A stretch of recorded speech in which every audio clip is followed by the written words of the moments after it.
I was standing on the threshold of my own kitchen, watching my mother-in-law once again rearranging my dishes, clicking her tongue critically.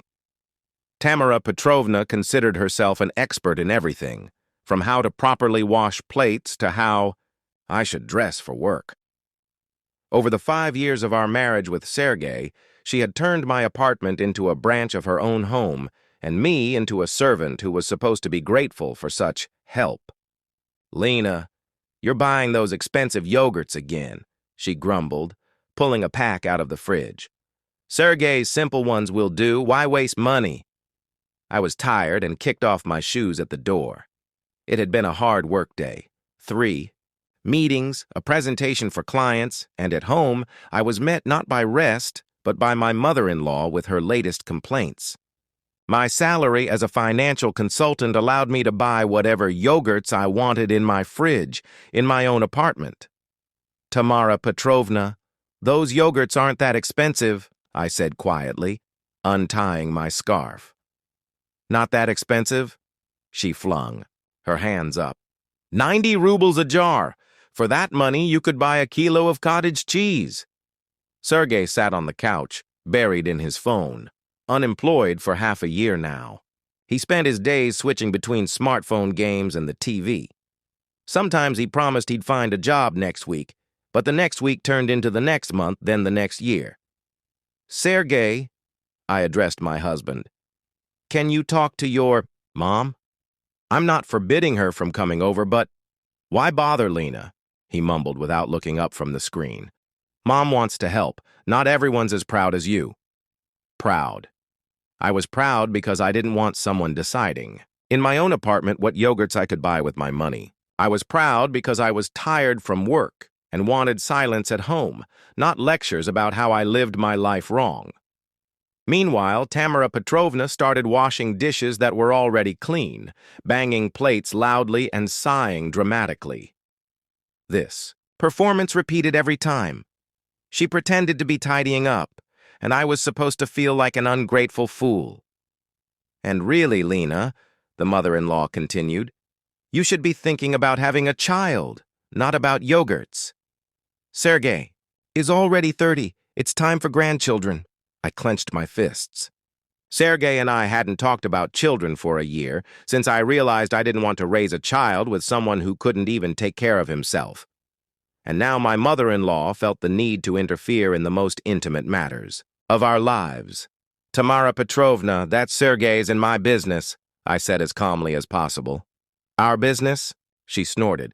"Who's going to babysit the kids? Who will cook, wash? You're at work all the time."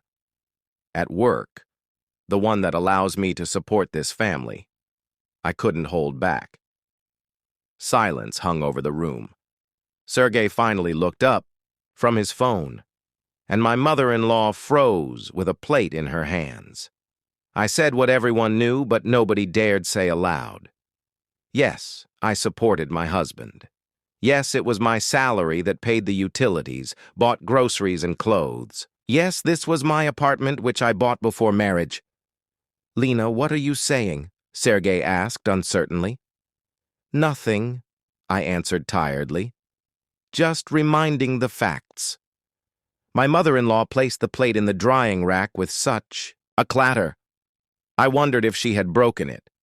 Then she turned to me and I saw cold anger in her eyes. "You're talking about facts?" she hissed. "The fact is, my son married you, took you into the family. Without him, you'd still be a lonely old maid in your empty apartment." Something inside me twitched. A lonely old maid at 28, with a good job, her own apartment, and prospects. And Sergei took me into the family, as if doing me a favor, marrying me in my own apartment and living on my salary. "Mum, enough already," Sergei said weakly. But there was no outrage or desire to defend me in his voice. "Well, enough!" Tamara Petrovna got heated. "I'm telling the truth. She thinks since she has money she can act high and mighty, but creating a family, pleasing your husband, that's not for her." I felt a wave of anger rising inside me, which I'd been holding back for months. All those evenings when I came home from work and cooked dinner for a husband who spent the whole day playing computer games. All those weekends when I cleaned. The apartment while he rested from his hard week of doing nothing. All those talks from my mother-in-law about what a bad wife I was.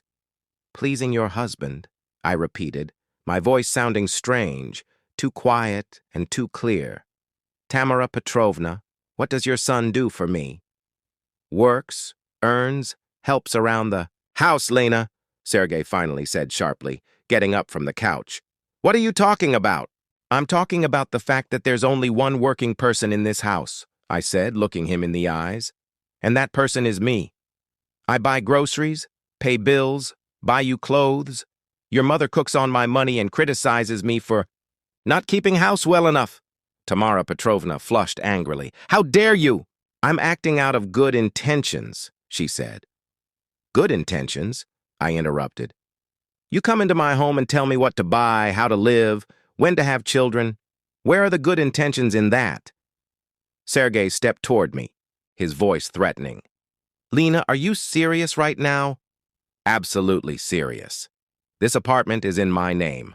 I bought it before our wedding with my own money, took out a loan I'm still paying off. But we're husband and wife, Sergei exclaimed. What's yours is mine. I smiled ironically. Funny how quickly he remembered we were husband and wife when it came to property rights. What's mine is mine, I repeated. And what's yours is mine too. Where's yours, Sergei? Where's your job, your salary, your contribution to the family budget? I'm looking for a job. Looking for 6 months. Very actively, lying on the couch. My mother-in-law indignantly threw her hands up. Well, the nerve. Sergei's worried he can't find a suitable job, and you reproach him. Suitable. Job? I nodded. Not just any job, but one where he'll be paid what he thinks he deserves, where the boss respects him, where colleagues admire his talents, and while he waits for that place, he lives off my money and lets... Teaching my own mother how to live. You know, Lena? Sergei's voice became harsh. Enough of the hysteria. Mom came to help and you're throwing a tantrum. Help? Washing clean dishes and criticizing my purchases? That's help. Tamara Petrovna straightened up to her full height. And don't shout at me. I'm older and more experienced than you. I'm not shouting, I said, actually lowering my voice. I'm just explaining that in my house, I have the right to buy the yogurts I want. In your house, screamed the mother-in-law. You think just because you bought the apartment you can teach us all? And then Sergei said a phrase that turned my whole life upside down. You are nobody here to yell at my mommy. And anyway, get out of this apartment. Silence. I looked at my husband and did not recognize him. This man, whom I had supported, for the last 6 months, for whom I bought clothes and food, just kicked me out of my own apartment because I dared to argue with his mother, who considered my home hers. But he forgot one small detail. He forgot whose apartment this really was and who would leave from here. I slowly walked to the bedroom and took a folder with documents from the closet. The certificate of ownership of the apartment, the extract from the Unified State Register of Real Estate, the statement of paid-off loan. Everything was registered to Elena Viktorovna Sokolova, my maiden name, which I had not changed after marriage. Returning to the living room, I quietly put the documents on the table. Here, I said calmly. Look closely. The owner of the apartment is Sokolova Elena Viktorovna, that's me. Not us, not the Sergeyev family, but me personally. Sergei took the certificate of ownership and his face went pale. Lena, you understand? I understand, I nodded. I understand that you just kicked me out of my own apartment, but I have a better offer. I'm not the one leaving. What? He whispered. You told me to leave the apartment, but this is my apartment, so you're the one who will leave. Preferably with your mother. Tamara Petrovna clutched her heart. Sergei, she's kicking us out. I'm not kicking anyone out, I objected. I'm just reminding you who's the boss here. Sergei, you have 2 options. Either you apologize to me, and your mother no longer comes here without invitation, or you pack your things and move to her. Lena, are you crazy? We're family. Family? I looked at him intently. Family is when people support each other. They don't live at someone else's expense and let relatives insult their partner. Family is when a husband protects his wife, not kicks her out of her own home. He was silent, shifting his gaze from me to the documents and back. "Sergey," wailed the mother-in-law, "say something to her." "What should I say, Mom?" he said tiredly. "She's right. This is her apartment. But you're her husband. You have rights." "What rights?" I asked. "The right to live at my expense. The right to let your mother insult me in my own home. The right to kick me out of my own apartment. Such rights do not exist, Tamara Petrovna." I went to the window and looked out into the yard. Below, cars parked, people who worked and earned money, who came home to families where they were awaited, supported, and valued. And I came home, to a husband who played on his phone all day, and a mother-in-law who considered me an ungrateful fool. "You know, Sergey," I said without turning around, "I thought I loved you. I thought you were just going through a rough patch and everything would get better soon. But today I realized that you don't respect me. More than that, you despise me because I earn money, because I have my own opinion, because I refuse to stay silent when your mother insults me." "Lena, don't dramatize." I turned to him. "I'm not dramatizing. I'm just calling things by their names. You live in my apartment with my money and still tell me what to do. That's called parasitism." Tamara Petrovna gasped, and Sergey blushed. "So, here's the deal," I continued. "You have 1 hour to pack, take your things, and leave."